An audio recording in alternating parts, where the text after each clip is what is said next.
हर महीना वैन के 800 रुपए बचाने के लिए हम लोगों ने साइकिल से स्कूल जाना चालू कर दिया था। ये हो गई। 4 लौंडे थरथराती ठंड में साइकिल से स्कूल जाते हैं, ब्लेजर, टोपा, मफलर बांध बुंदा के। एक तो ये ब्लेजर बहुत अजीब था हमारे स्कूल का।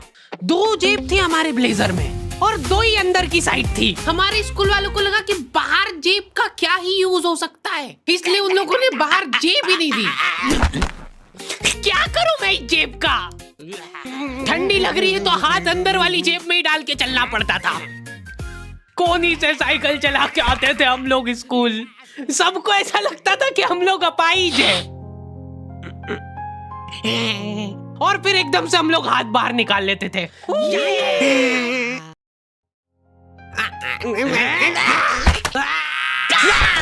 मजाक बना के रख दिया डिसेबिलिटी को। अपाहिज लोगों की रिस्पेक्ट कम हो गई थी हमारी वजह से, लेकिन लड़कियां खुश हो गई थी इस इनोवेशन से। उनको लगा था कि ब्रा का खर्चा नहीं करना पड़ेगा, अपना जो भी सामान है उसको एकदम जेंटली इन जेबों के अंदर प्लेस कर देंगे। लेकिन इसमें एक छोटी सी दिक्कत थी। स्कूल वालों ने लड़कियों के ब्लेजर में एक ही जेब रखी थी। तुम लोग नहीं समझोगे कितना मुश्किल होता है एक ही जेब में इतना सारा सामान घुसाना। हर रोज लेट होते थे हम लोग स्कूल, क्योंकि मेरी साइकिल की चेन ढीली थी। थोड़ी सी भी स्पीड बढ़ाते थे तो वो चेन उतर जाती थी। लेकिन पापा ने मेरे को प्रॉपर ट्रेनिंग दे रखी थी चेन चढ़ाने की। एक जना ऐसे खींचेगा टायर, उतने में अपने को पानी से फटाफट कस देना है। ये हो गई टाइट। बैग में पाना पेचकस रख के लाना पड़ता था मेरे को स्कूल, कि कभी भी रास्ते में चेन उतर सकती है। इमेजिन करो एक बार कि तुम चुपचाप वैन में बैठ के जा रहे हो, बीच सड़क में 4 लौंडे साइकिल पलटा के ये फटाफट क्लास में बैठे हुए मेरे को डर बना रहता था कि कोई गलती से मेरा बैग चेक नहीं कर ले। तो आज हम लोग पढ़ेंगे टेंस। सबसे घटिया, वाहियात, नीच टॉपिक लगता था मेरे को टेंस। पास्ट, प्रेजेंट और फ्यूचर तक बात ठीक थी। प्रेजेंट कंटिन्यूअस टेंस क्या होता है? सिंपल पास्ट, पास्ट कंटिन्यूअस, मतलब वो बीत चुका है पर चल भी रहा है।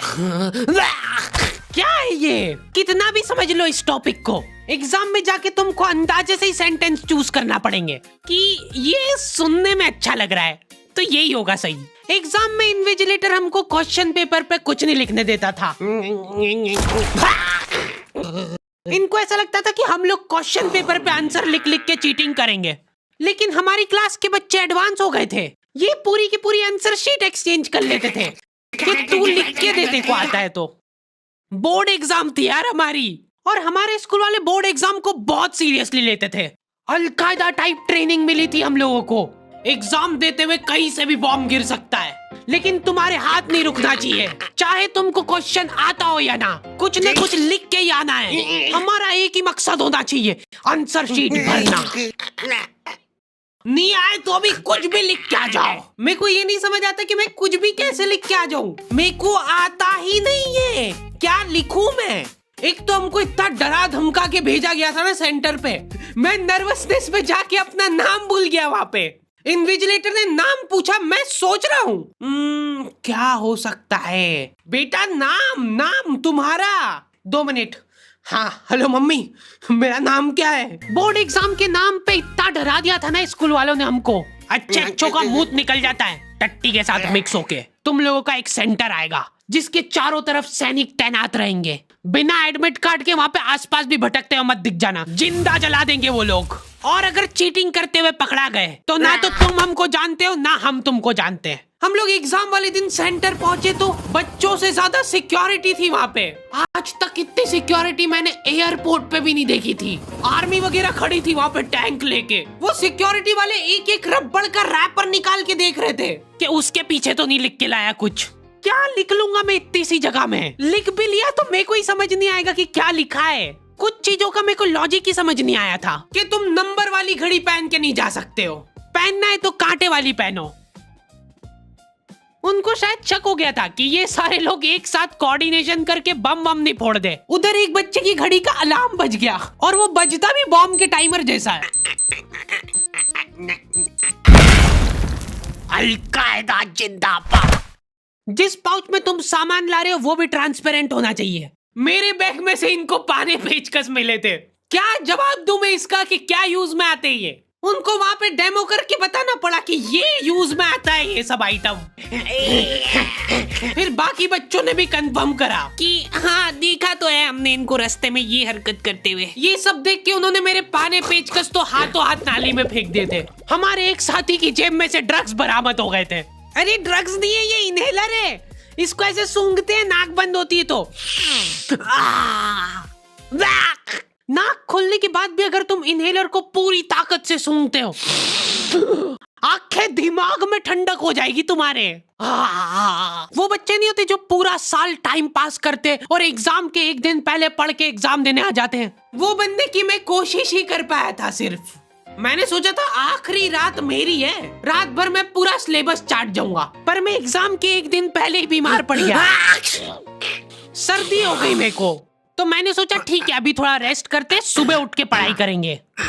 नाक बंद हो गई भाई, नींद ही नहीं आ रही है। फिर पापा आके मेरे को ट्रिक बताते हैं कि अगर राइट वाली नाक बंद हो रही है ना तो लेफ्ट साइड करवट करके सो जा, फिर गहरी सांस ले, तो ये जो है ना राइट वाली खुल जाएगी और लेफ्ट वाली बंद हो जाएगी। फिर लेफ्ट वाली अगर खोलना है तो राइट साइड करवट करके सो जा। पूरी रात करवटें बदलता रह गया मैं। सुबह रास्ते में जाते जाते पढ़ रहा हूँ मैं, क्योंकि बाकी बच्चे भी यही कर रहे थे। बच्चों को लग रहा है कि भाई जितना हम लोग साल भर में नहीं पढ़े उतना हम लोग रास्ते में जाते हुए पढ़ लेंगे।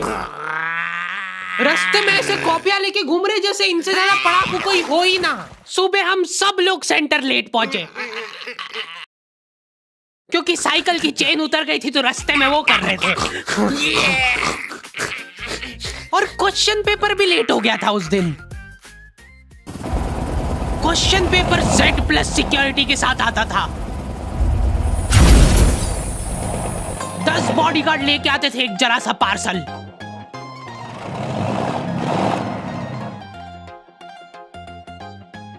और फिर देने के बाद बोलते थे ये असली पार्सल नहीं है। असली नहीं है तो जोर से भी बोल सकते हो, ये असली पार्सल नहीं है। ये लोग पता नहीं किसी को तो गुमराह करने की कोशिश कर रहे थे।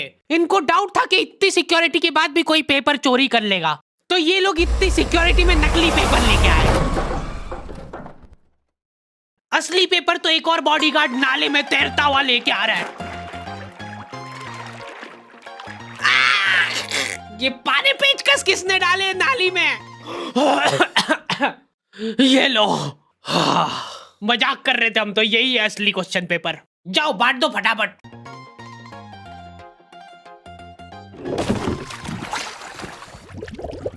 ये अपना आपस में एक दूसरे को गुमराह कर रहे थे। एक बार बस सोच के देखो कि ये सारी हरकतों के बाद भी अगर पेपर लीक हो गया, सोचो एक आदमी टेलीग्राम पे क्वेश्चन पेपर बेचने लग गया था, वो भी एग्जाम के महीने भर पहले से, तब तक क्वेश्चन पेपर बना भी नहीं था। तो अब जो आदमी हमारा क्वेश्चन पेपर सेट करने बैठा, उसने सोचा कि उसका काम इजी हो सकता है, क्यों ना थोड़ा सा स्मार्ट वर्क कर लिया जाए। उसी ने सबसे पहले वो फेक क्वेश्चन पेपर खरीदे और वैसे के वैसे चेप दिए। जिसने पेपर लीक करा था वो खुद सोच में पड़ गया कि ये कैसे हो गया।